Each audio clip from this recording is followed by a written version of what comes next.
ఓం శ్రీమాత్రే నమః. అందరికీ నమస్తే అండి. అందరూ కూడా ఆ భగవాన్ అనుగ్రహంతో అందరము బాగుండాలని మనసారా భగవానుని ప్రార్థిస్తూ ఉన్నాను. ఈ రోజున నేను మీకు చెప్పే విషయం ఏంటంటే ఆహ్, ఆంజనేయ ద్వాదశ నామ స్తోత్రం గురించి అనమాట.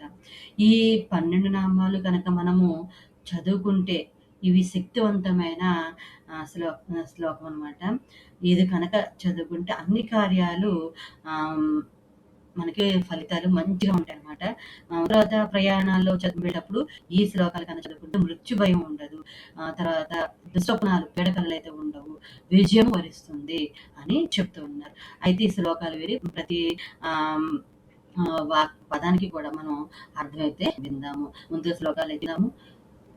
హనుమానంజనాసూనుః వాయుపుత్రో మహాబలః రామేష్టः ఫల్గుణసఖः పింగాక్షో మితవిక్రమः వదతిక్రమణశ్చైవ సీతాశోకవినాశకः లక్ష్మణప్రాణదాతా చ దశగ్రీవస్య దర్పం ద్వాదశైతాని నామాని కవీంద్రస్య మహాత్మనः స్వాపకాలే పఠే నిత్యం యాత్రాకాలే విశేషతః తస్య మృత్యు భయం నాస్తి సర్వత్ర విజయీ భవేత్.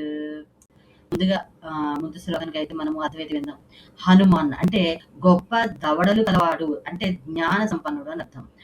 అంజనాసూను అంటే అంజనాదేవి పుత్రుడు.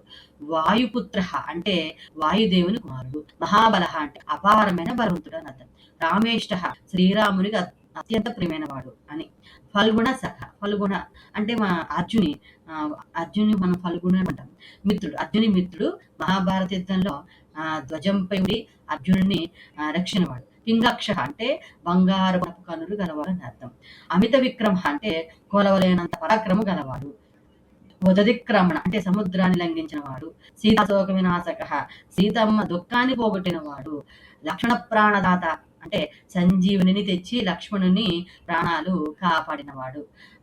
దశగ్రీవస్య దర్ప అంటే దశకంఠుడైన రావణుని గర్వాన్ని అంచినవాడు అని అర్థం. తర్వాత ద్వాదశైతాని నామానిందుకు దానికి అర్థం విందాం. మహాత్ముడైన వానరరాజు హనుమంతుని ఈ 12 నామాలను ప్రతిరోజు నిద్రపోయే ముందు ముఖ్యంగా ప్రయాణ సమయంలో ఎవరైతే పట్టిస్తా చదువుతారో వింటారో వారికి మృత్యు భయము ఉండదు, మరియు వారు అన్ని చోట్ల విజయాన్ని పొందుతారు అని ఈ శ్లోకానికి అర్థం అనమాట.